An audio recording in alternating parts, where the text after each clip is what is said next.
assim, né? Mas uma coisa que eu acho muito interessante no personagem dele e no desenvolvimento é a forma com que ele lida com a finitude da vida. Seja de forma humorística ou não, né? Porque às vezes isso é usado como um ponto humorístico, Artifício, sim. né? Porque no começo, né, quando ele é confrontado com isso aí, né, a Free até diz, né, como que você, um clérigo bebarrão desse aí, né, vai pro céu, tudo mais, né? E ele brinca tirando onda, né? E aí quando ele aparece esses 50 anos depois, né, bem mais próximo do final da sua vida, ele tem uma perspectiva um pouco diferente, né? Sim. Ele já tem parado de beber e ele disse para a Frieren, né, eu estou tentando agora, né? Ver uma nova perspectiva, uma nova interpretação. Exato. Né? E tá tudo bem. Ele mudou de ideia em relação às coisas da vida dele, tá tudo bem. Ele não deixou de ser o Reiter, né? Em momento nenhum. Em momento nenhum, né? Porque a vida, ela implica mudança, né? Seja para evolução ou algum outro tipo de mudança. Mas mudança não significa evolução no final, né? A mudança, ela vai acontecer independente da gente querendo ou não. Então é bom que ela seja consciente. É bom que seja consciente e é bom que seja uma mudança para um caminho melhor, para algo que torne toda essa mudança algo vantajoso para o próprio indivíduo. Sim. E aí, quando a gente vê ele pela terceira vez, né, com mais tempo se passa, se eu não me engano, 30 anos, né, então a gente tem um time skip de 50 anos, depois um de 30 anos. Né? Você vai 80 anos já e ela lá, do mesmo jeito. Do mesmo jeito não, ela tá se esforçando. Ela tá se esforçando. Tá, tudo bem. Mas a gente vê, né, então o Reiter naquele momento que ele já tem, ele já tá numa perspectiva diferente novamente, né? Ele chega para Frieren, né, e ele pede para ela tomar de conta de uma órfã que ele encontrou. Essa seria a Fern. Né? Exato.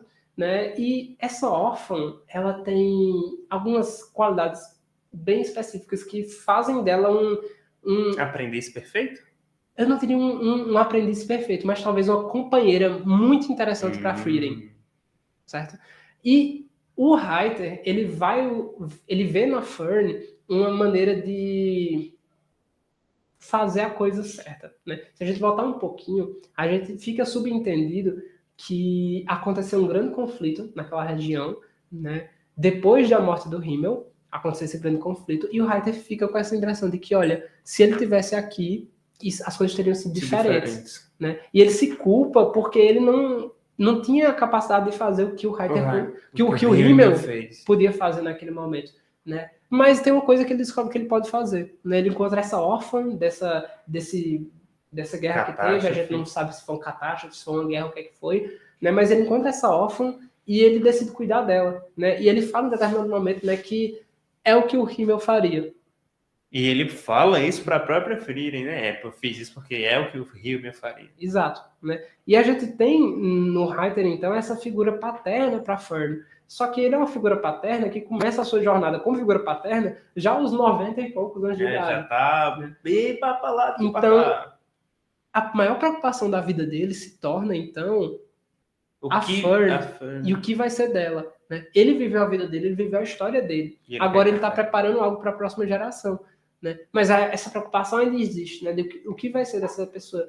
E a Fern, como esse serzinho que é tão esperta e interessante para a idade dela, né? Talentosa ela, tanto para as questões da mágica, né? do anime e tudo mais, sim, mas também para outras coisas. Ela tem um tato muito grande, o tato que a Frieren não tem, inclusive a Fern tem. Né? E ela, com esse tato dela, até nessa discussão também sobre a posição que essa relação que a Frieren e a Fermi criam ao longo da jornada, de que, tipo, por mais que a elfa seja essa figura de milênios de idade, essa posição de responsabilidade de uma com a outra, ela vai se alternando. Sim. Não existe um cuidado só dela com a Fermi ou só da Fermi com ela. Elas vão alterando um cuidado mútuo entre si, e isso facilita até para que ela, a própria Frieren, aprenda a desenvolver aspectos da personalidade dela que antes ela não levava em consideração. A Fermi torna ela mais humana, querendo ou não. Com certeza, com certeza.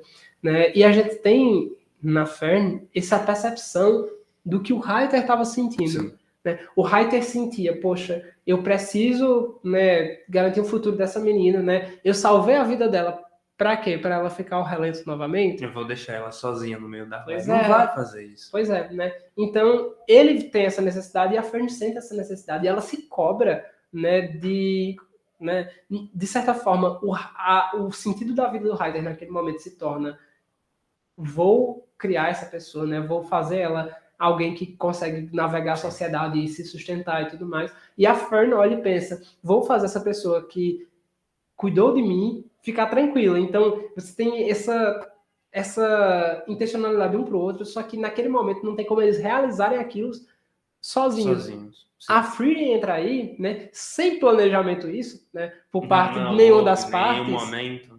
Né? Mas ela entra aí como essa coisa aí que pode resolver essa questão. Só que a gente tem um problema interessante para a trama. Qual é o problema?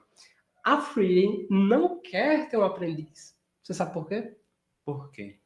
A Frieren ela não quer ter um aprendiz porque ela não suporta a ideia de que ela vai investir em algo que é simplesmente momentâneo. Né? Para a gente pode ser estranho pensar dessa forma, mas veja, ela vive milênios e o aprendiz dela viveria no máximo 100 anos, se a gente fosse muito 80, otimista. 80, Exato. Né? Então ela fica com muita dificuldade de investir naquela relação, né? E ela fica também com muita dificuldade de investir na finitude da vida no geral. Né? Sim, com certeza. O argumento que ela fala, do jeito que ela fala é: olha, você sabe o quão perigoso é para aprendiz de magos, né? Eles não têm uma taxa de sobrevivência muito forte. O INSS da aposentadoria dos magos não vai ter isso. Pois não vai ter uma garantia. Eles têm que estar ali justamente para poder querer. Eles têm que estar ali por querer estar ali, basicamente, os grandes magos. Né? Justo, né? E a Frieren não quer fazer aquilo ali. E o Reiter, ele usa uma artimanha, né? Ele se tornou um velhinho muito astuto, ele tá né? Muito esperto. E ele usa uma artimanha, né? Que ele diz pra Frieren que ele tá com medo da morte, com receio, né, disso aí que tá se aproximando na vida dele. E ele pede para ela, então, investigar, né, a possibilidade de um feitiço da imortalidade ou algo do tipo. Que ele sabe que não existe, porque ele pensa: pô, se o cara que escreveu isso realmente tivesse encontrado isso aqui... Ele estava vivo. Ele estava aqui me ensinando. Tava aqui, mano. No quadrozinho. Eu não estava lendo o que o fulano escreveu e morreu. Não, ele estava recebendo essa aula dele aqui agora. Enfim. Pois é, né? Mas ele bota a Frieren nessa atividade, né? E paralelamente ele diz: aproveita que você já está aqui e vai, né? Ensinando umas coisinhas. Vai mentorando a Fern, né? E a Fern, ela vai aproveitando aquela oportunidade, né? Ela não deixa passar e ela vive aquilo ali. E se passam alguns anos nesse processo. Se não me engano, entre 3 a 5 anos, alguma coisa até do tipo. O Reiter... Né? Até que a saúde do Reiter vai piorando, né? E como é que a gente pode dizer? Os stakes, né, da coisa, sim, eles vão aumentando, né? Porque de repente o Reiter ele precisa sentir essa confiança que ele não vai deixar, que a Frieren também não vai deixar a Fern ao relento, e a Fern tem que ter confiança de que, poxa, né, ele vai partir sabendo que ela vai estar segura, vai estar bem, e ela está caminhando em direção à independência. Sim. Né? Que será uma coisa muito importante para ele. Vale salientar que a criança, ela é de um poder e de uma força muito grande para um ser humano. E isso também cabe salientar que faz com que a Frieren desperte ainda mais o interesse, não só, obviamente, pelo poder, porque o poder ele não é a questão principal da obra, mas é mais um aspecto que torna a relação delas, como elas sejam muito poderosas, o poder não é o ponto principal para a história. Eu diria que o poder mais importante da Fern seria amadurecer, e vamos botar aqui, não é tanto um poder quanto uma necessidade nesse momento, né? Ela amadurece muito rápido para a idade dela, assim como muitas pessoas, né, no mundo real, não por uma questão de simples talento, mas por questão de necessidade. O contexto dela requer que ela amadureça rápido. Eu não tenho tempo para ter uma infância, de certa forma, quando ela é órfã dos dois pais, né, e ela está tentando aprender magia, e o pai adotivo dela, né, em breve não vai mais estar presente, e ela vai ter que, enfim, navegar a vida, né, talvez com essa tal de Frieren, né? Talvez ela não tenha certeza ainda.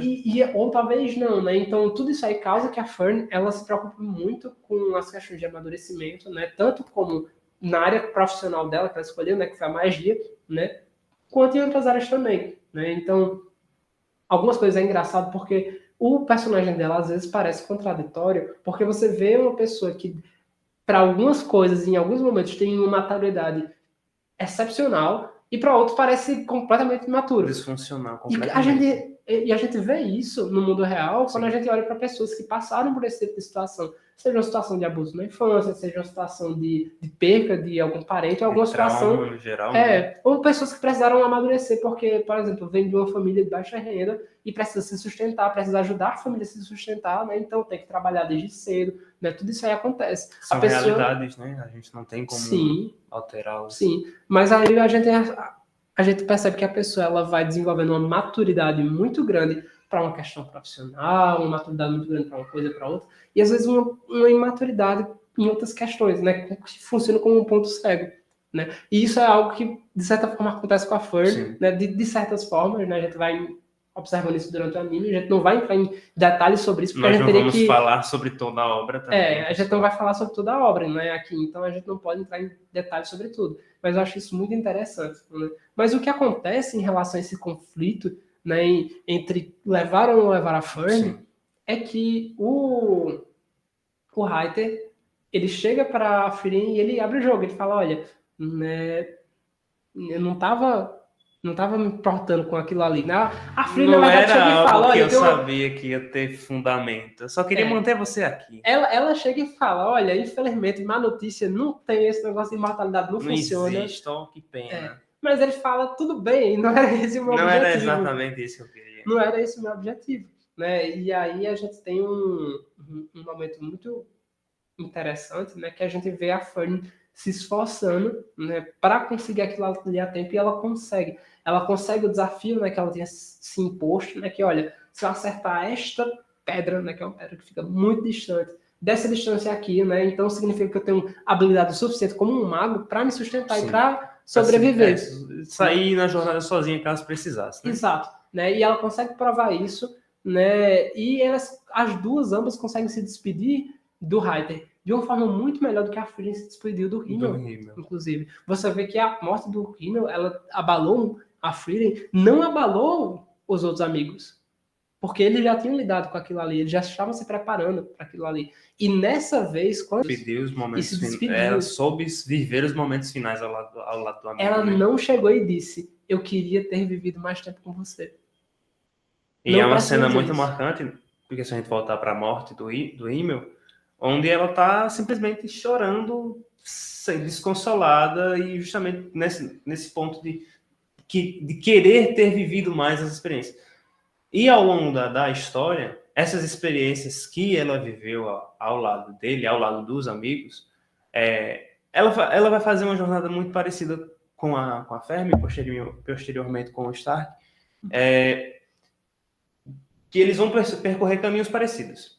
E nessa de percorrer caminhos parecidos, eles vão passar por vilas, por cidades, e ela vai passar por histórias e por lembranças que ela tinha guardada e que até o momento ela não tinha tido a oportunidade de significá-las, ou de atribuir um sentimento, ou de perceber o valor daquela experiência e significá-las, ou de atribuir um sentimento, ou de perceber o valor daquela experiência, não para ela, mas para terceiros que estiveram ao lado dela e ao lado dos seus amigos na jornada, em que ela não percebeu isso. Uma coisa que eu acho marcante nesse sentido que você falou, né, de a importância daquilo ali também para terceiros, não só para ela, é quando eles, né, tem todo não vou entrar aqui em muitos detalhes, até porque eu quero que vocês assistam, né, enfim,